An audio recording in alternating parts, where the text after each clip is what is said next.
Over the years, I had so many different plans to move to Japan, and I followed through exactly zero of them. If we haven't met before, hi, I'm Paul. I quit my corporate job at 30 years old to move back to Japan with no backup plan after being stuck in the planning phase for almost a decade. I'm documenting this entire process in real time and telling you the full story from how and where it all started to where we are now and what's coming up next. In the previous part, I talked about the background of things and the reasons why I decided to move to Japan in the first place. In this part, I'll go deeper into what actually happened during this decade of planning that I mentioned so often, about the different plans I had for moving to Japan and why I didn't follow through on any of them, and why I waited so long to actually make this move, both figuratively and literally. If this is your first time seeing my videos, I have the entire series saved in a playlist which you can watch from the very beginning, and thank you so much for following along. And as always, let's get yapping. So now we're in early 2018. I returned to Finland and immediately began planning my return to Japan.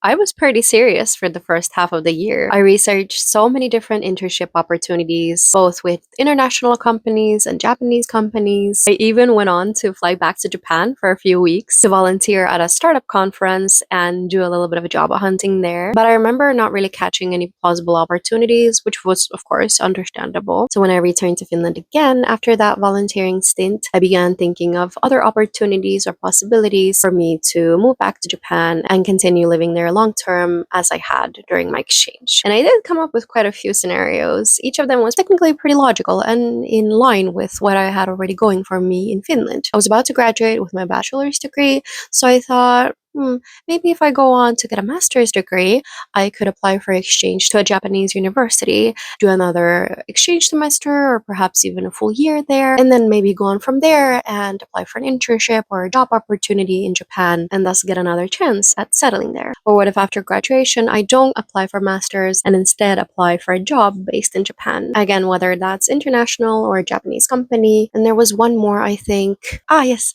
Or I graduate my bachelor's, get a job in a Finnish company, for example, or a Japanese company with a Finnish branch, and then get an international assignment or a transfer to that Japanese branch. So when you think about it, all of these plans are perfectly viable and plausible. But now that I look back, I would create so many of these extra steps inside of my head for each of these possibilities. Everything from paperwork to different requirements to all of these different uncertainties and risks that would come with each of these processes. And I just accumulated this mental wall all by myself. All of my friends would always encourage me to look at different possibilities, to apply to jobs based in Japan, which I'm still so grateful for. But the final boss here was essentially me, myself, and I, before I'd actually even given these plans a real try in the first place. I can't apply to jobs in Japan because I don't yet speak business level Japanese. What if I go on that master's exchange and then run out of money in the middle of it?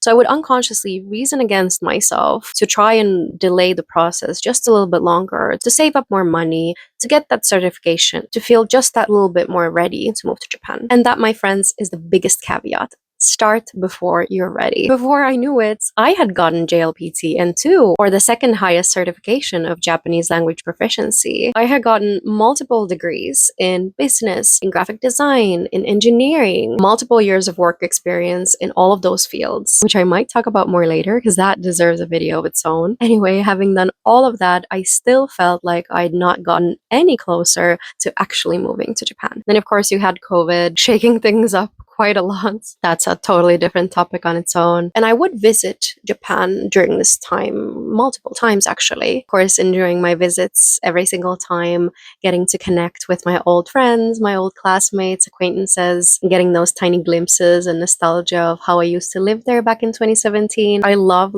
Japan as a tourist, but to this day, I love it even more as a resident. Having done all that, I still felt like I had not gotten any closer to actually moving to Japan. And I remember having this thought in the back of my head that I really need something to just catapult myself out of this planning phase that I'd been stuck in for so long, to really force this out of the someday and into today into now into tomorrow, not just floating somewhere in the horizon out of reach, but actually having that sense of urgency and certainty that I'm now setting out to make this a reality, and these are the steps and timeline of how I'm going to achieve it. And then I came across one very specific piece of information that did exactly that. It changed the trajectory and the timeline of this entire moving to Japan thing. And I'm really sorry to leave you on a cliffhanger here, but I'll have to continue this in the next part. Thank you so much for watching to the end. I appreciate it more than you know. Please stay tuned for part 3. I'm editing it literally as you're listening to this. Remember, you have the power to carve out the reality you want to live in, and I'll see you in the next one. Bye!